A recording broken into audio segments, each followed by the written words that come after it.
Sri Ram's IAS, serving the nation since 1985. अब offline हो या online, we are the lifeline. Hello and नमस्ते, मेरा नाम है डॉक्टर दीपानिता और आपका स्वागत है इस सेशन में।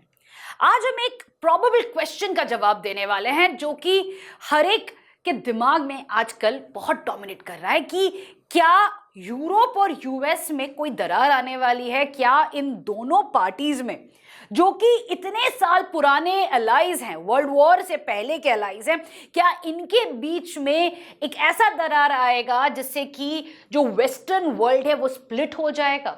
और क्या नेटो इस वजह से स्प्लिट होने वाला है। रशिया यूक्रेन क्राइसिस, जिसे एक जमाने में कहा जाता था कि भाई बस कुछ ही महीनों की बात है, खत्म हो जाएगा, यूक्रेन नेटो नहीं ज्वाइन कर पाया तो क्या हुआ, Russia will take over Donbas area. तो कई सारे ऐसे हाइपोथेटिकल स्टेटमेंट्स जरूर बोले गए थे, बट आज के दिन एक बहुत बड़ा डाउट आने लगा है कि भाई यूएस और यूरोप के बीच में यूक्रेन के वजह से एक डिवोर्स होने वाला है। चलिए समझते हैं, अगर ये हुआ तो क्या रिपरकशंस होने वाली हैं। सबसे पहले balancing China. Already Europe China के ऊपर बहुत ज्यादा डिपेंडेंट है और ये जो डिपेंडेंसी है ये पहली बार ओबामा एडमिनिस्ट्रेशन जब इंडो पैसिफिक स्ट्रैटेजी को लेके आया गया था यूएस के स्ट्रैटेजिक पेपर्स में, उस समय पे बोला गया था कि भाई चाइना के ऊपर डिपेंडेंसी कम किया जाए, यूरोप का डिपेंडेंसी कम किया जाए और डाइवर्सिफिकेशन पे फोकस किया जाए, क्योंकि इंडो पैसिफिक एक नया थिएटर बन रहा है यूएस वर्सेस चाइना के वॉर के लिए। तो इस वजह से यूरोप का जो डिपेंडेंसी था स्लोली ट्रांजिशन होता रहा एंड डिपेंडेंसी बढ़ता रहा ऑन डिफरेंट पार्टनर्स। इसी समय पे आपका क्वाड का आइडिया आने लगा, इसी समय पे इंडिया का भी एक तरीके से इकोनॉमिक ग्रोथ के वजह से जियोपॉलिटिक्स में एक स्ट्रॉन्ग वॉइस भी आने लगा। एंड डी कपलिंग, जो चाइना के ऊपर जो डिपेंडेंसी था उसको कम करने के लिए, डी रिस्किंग करने के लिए इंडिया के साथ यूरोपियन कंट्रीज का एक अच्छा खासा रिश्ता बनना शुरू हो गया, जहां पे अगर आप देखोगे बायलैटरल तो है ही, बट यूरोपियन यूनियन के साथ भी ट्रेड का टॉक शुरू हो चुका था, वेपन्स खरीदने की बात पे आ गए थे एंड बहुत सारी ऐसे पॉजिटिव स्टेप्स देखे जा रहे थे। बट तभी भी यूरोप का डिपेंडेंसी थोड़ा बहुत चाइना पे बना ही था, because there was no other partner to take over that vacuum. ये चीज जब पहला ट्रंप एडमिनिस्ट्रेशन आता है आफ्टर ओबामा, उस समय पे इंडो पैसिफिक को थोड़ा सा डीस्केलेट किया जाता है एंड फोकस किया जाता है ऑन अदर एरियाज, स्पेशली जो डोमेस्टिक प्रॉब्लम्स थी यूएस पे। एंड बिकॉज ये यूएस के स्ट्रैटेजिक थॉट में चाइना के ऊपर इतना हल्ला नहीं हो रहा था उस पर्टिकुलर प्रेसिडेंसी के समय पे, Europe continued with its dependency on China. ये रिवर्स फिर से होता है जो बाइडेन के प्रेसिडेंसी में। बट आज के दिन problem is no longer with Indo Pacific, problem is no longer with the strategic thought of US कि अरे बाप रे चाइना पे डिपेंड मत करो। प्रॉब्लम ये हो रहा है कि यूएस पे क्या डिपेंड कर सकते हैं, और अगर यूएस पे डिपेंड नहीं कर सकते तो जाएंगे कहां। ऑब्वियस बात है चाइना के पास ही जाने वाले हैं, along with few other partners, India included. And यही चीज एक बहुत मेजर फैक्टर होगा जो रोकेगा यूएस और यूरोप का डिवीजन। नेक्स्ट चीज जो बात करनी चाहिए वो है मिलिट्री बेसिस। हम बहुत बार बात करते हैं कि भाई मिलिट्री डिपेंडेंस है यूरोप का ऑन अमेरिका, बट एक और चीज यहां पे ध्यान रखने की बात है कि अमेरिका भी यूरोपियन कंट्रीज के ऊपर डिपेंडेंट है बेसिस के लिए। चाहे हम यूके की बात कर रही हूं मैं, दिएगो गार्सिया जो कि एक इंपॉर्टेंट नेवल बेस है इंडियन ओशन में, जो यूके के, it's UK island owned by UK, but naval base is of course buy US.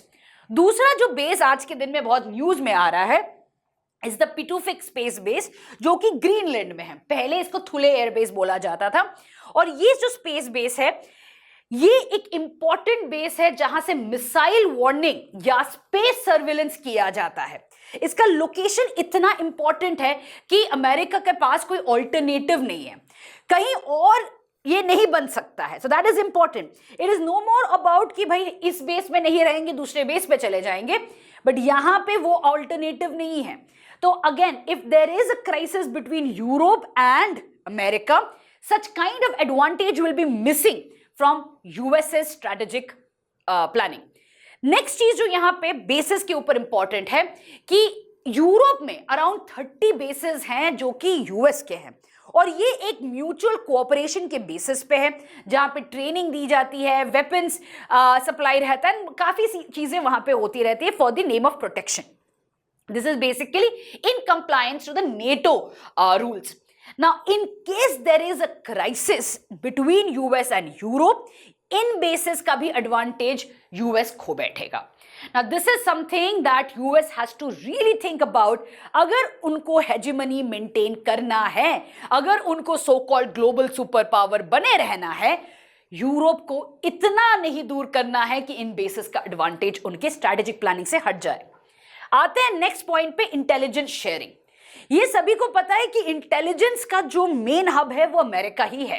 चाहे आप फाइव आइज अलायंस की बात करो या कोई भी इंटेलिजेंस शेयरिंग की बात करो, यूएस के पास intelligence is at the it's a prime thing that they are constantly working on, but they're also dependent on their partners, especially European partners.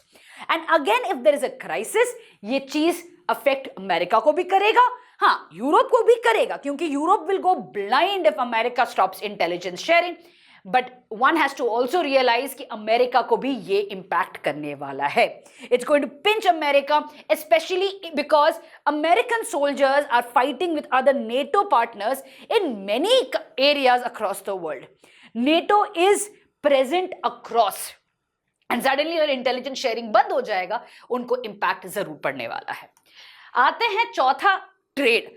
Trade की अगर हम बात करें तो ट्रेड इज अगेन इतना हल्ला हो रहा है कि भाई यूएस ने अगर टैरिफ्स लगाया तो एक retaliatory tariffs of course Europe भी लगाने वाला है। And I am using word Europe क्योंकि यहां पे कई कंट्रीज इंडिविजुअली भी लगा रहे हैं, यूरोपियन यूनियन भी लगाने की बात पे आ रहा है। अलॉन्ग विद इट यूके की अगर हम बात करें, even they are moving into a retaliatory tariff. Now the reason why this tit for tat is happening is because according to President Donald Trump, Europe is selling things at a much higher cost in America, not vice versa. इसी वजह से they want to retaliate in this. Now, of course, अगर ये होगा तो exactly जो Canada में हो रहा है वही चीज यूरोप में भी होने वाला है। कनाडा में क्या हो रहा है, जब से ये टैरिफ गेम शुरू हुआ है, कैनेडियंस हैव डिसाइडेड कि हम अमेरिका का कोई सामान नहीं खरीदने वाले हैं, हम सिर्फ कैनेडियन सामान खरीदने वाले हैं। And this pride in buying Canadian stuff has actually instigated a lot of people to produce and manufacture in America, sorry in Canada itself. Similarly Europe में जब ये प्राइस बढ़ने वाला है, वो कम बिकेगा, and there will be many European countries who are going to start making things like that. Already हमारे सामने एग्जाम्पल है, रशिया को जब स्विफ्ट नेटवर्क से निकाला गया, रशिया से जब अमेरिकन कंपनीज निकल गई because of the war, Russia का इकोनॉमी कोलैप्स नहीं किया था। Russia instead started manufacturing few things, Russia found new allies. Similarly, जब कनाडा पे ये वो शुरू हुआ tariff game, Canada started manufacturing within itself, started finding new partnership. क्या आपको पता है अभी भी Canadian prime minister made the first visit to Europe as its first international visit, not to America, क्योंकि ट्रेडिशनली कैनेडियन प्राइम मिनिस्टर हमेशा America जाते हैं as their first international visit, but इस बार वो यूरोप में गए हैं। क्यों गए हैं? ये इंडिकेट करने के लिए कि भाई हमें नए दोस्त चाहिए, हमें यूरोपियन कंट्रीज को एज अ पार्टनर देखना है। So again there are examples that Europe can follow if this decoupling takes place.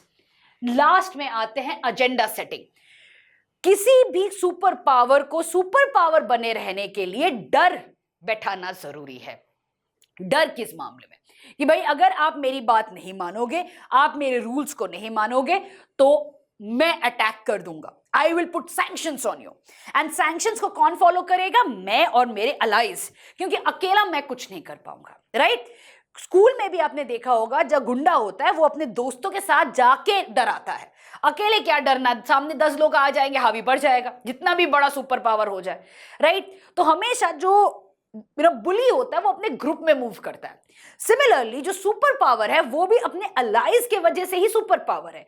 जिस दिन वो अलाइज ने हाथ उठा लिया और बोला कि नहीं भाई हम आपके पावर को नहीं मानते हैं, दूसरे कंट्रीज भी रिबेल करेंगे, राइट? आज तक जो भी अमेरिका ने कहा है, जो वेस्टर्न कंट्रीज बोला जाता है, European countries, they have supported it.